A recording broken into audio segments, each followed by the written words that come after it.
அனைவருக்கும் வணக்கம். பெண்களுக்கு ஸ்பெஷலான மார்கழி மாதம் வழிபடலாம் வாங்க. மார்கழி மாதம் ஏன் பெண்களுக்கு ஸ்பெஷல்? நம் முன்னோர்கள் ஆடியில் அம்மனுக்கும், புரட்டாசியில் பெருமாளுக்கும், மார்கழியில் அனைத்து தெய்வங்களுக்கும் என மாதத்திற்கு ஒரு தெய்வத்தை வழிபாடு செய்து வந்துள்ளனர். ஒவ்வொரு மாதத்திற்கும் ஒரு சிறப்பு உள்ளது போல மார்கழி மாதத்திற்கும் தனிச்சிறப்பு உள்ளது. எல்லா விரதங்களிலும் பெண்களை முன்னிலைப்படுத்துவதற்கான காரணம் என்ன? பெண்களை 6 விதமான தன்மைகள் கொண்டவள் என்று கருதுகின்றனர்.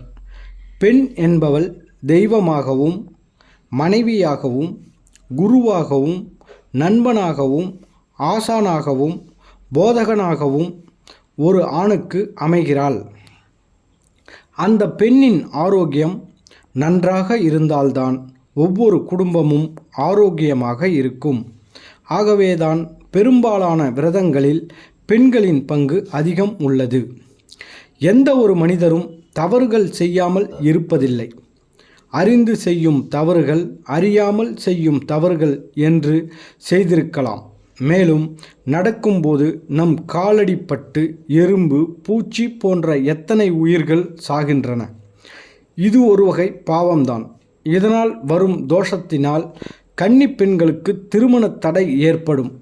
இதை தவிர்க்கவே பெண்கள் வாசலில் அரிசி மாவினால் கோலம் போடும் பழக்கம் ஏற்படுத்தப்பட்டது.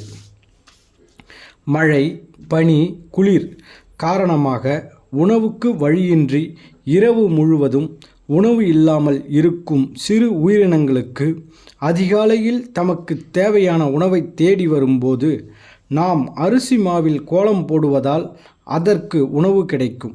அந்த உணவினை சிறு உயிரினங்களுக்கு அளித்த பெண்களுக்கு தோஷங்கள் அகலும் என்பது நம்பிக்கை. அந்த காலத்தில் ஆண்டாள் மார்கழி மாதத்தில் தினமும் ஒவ்வொரு பாசுரமாக பாடிச் சென்று பெருமாளை வழிபடுவார். ஆனால் தான் மட்டும் பெருமாளை பார்த்து பலன் அடையக்கூடாது என்று எண்ணி தன் தெருவில் இருக்கும் கன்னிப் பெண்கள், குழந்தை இல்லாதவர்கள் என எல்லா பெண்களையும் தன்னுடன் அழைத்து சென்று வழிபட வைத்தார். தன் மனம் கவர்ந்த கண்ணனின் முன் நின்று நீயே என் கணவனாக வரவேண்டும் என்று கூறி வழிபாடு செய்தார். அதிகாலையில் எழுந்து ஒரு மனதுடன் தனக்கு சிறந்த கணவன் கிடைக்க வேண்டும் என்ற ஆழ்மனது நம்பிக்கையுடன் பரிசுத்தமாக காற்றை சுவாசித்து விரதம் மேற்கொள்ளும் போது அப்பெண்ணிடமிருந்து எதிர்மறை எண்ணங்கள் விலகி மன ஆரோக்கியம் மேம்பட்டு அவர்கள் நினைத்த காரியம் கைகூடும்.